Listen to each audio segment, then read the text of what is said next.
Hello student, હું penal Chavda. મારો trade છે ITITS. આજનો વિડીયો છે ક્લાસ 10 માટે. આજે આપણે યુનિટ 1માં ચેપ્ટર 1 હતું છે તેનો મહાવરો જોઈએ. તો પ્રશ્ન પહેલો છે બહુવિકલ્પીય પ્રશ્ન. તેના આપણે 5 MCQ છે તે જોઈએ આજે.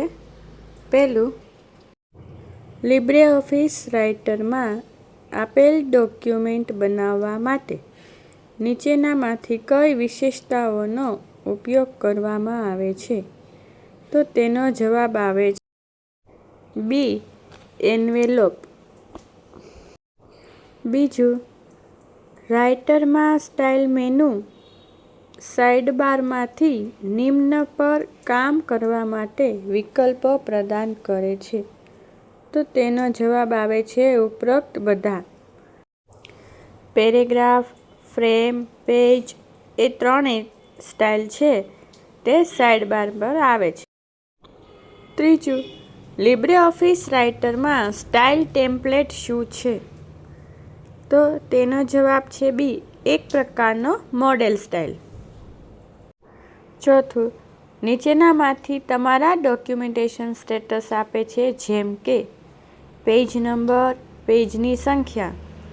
તો તેનો જવાબ આવે છે એ. Status bar. સ્ટેટસ બાર પર પેજ નંબર ને પેજની સંખ્યા છે તે આવે છે. પાંચમું, સ્ટાઇલ મેનુએ એક્સેસ કરવા માટે નીચેનામાંથી શેનો ઉપયોગ કરી શકાય છે? તો તેના જવાબમાં આવે છે ડી. ઉપરોક્ત બધું. તમામ છે એનો જવાબ છે F11. Sidebar menu, formatting toolbar style મેનુને એક્સેસ કરવા માટે ઉપયોગ કરી શકાય છે. હવે જોઈએ પ્રશ્ન નંબર 2, ખાલી જગ્યાઓ પૂરો. પહેલી, ખાલી જગ્યા એ વિવિધ ફોર્મેટનો સંગ્રહ છે. તો તેનો જવાબ છે સ્ટાઇલ. બીજું, સ્ટાઇલ ખાસ કરીને ખાલી જગ્યામાં ઉપયોગી છે. લિબ્રેઓફિસ.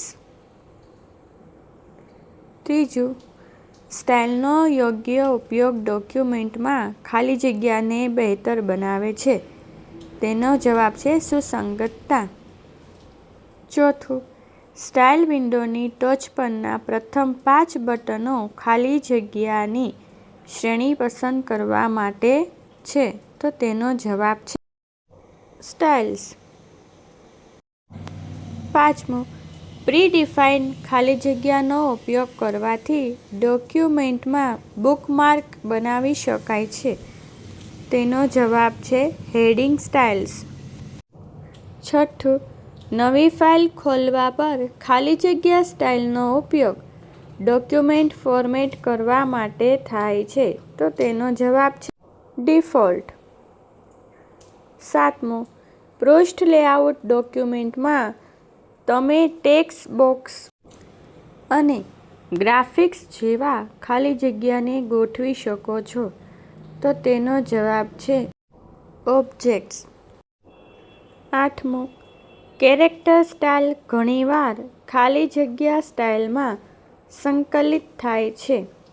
તો તેનો જવાબ છે પેરેગ્રાફ. નવમું, ખાલી જગ્યા ડોક્યુમેન્ટમાં વિવિધ સ્થળોએ સ્ટાઇલ લાગુ કરવાની સુવિધા આપે છે. તો તેનો જવાબ છે ફિલ ફોર્મેટ.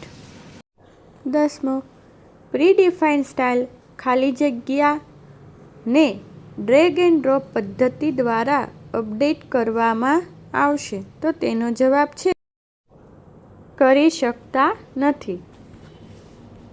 તો આજે આપણે આ વિડીયોમાં 2 પ્રશ્ન જોયા, એક બહુવિકલ્પીય અને એક ખાલી જગ્યા.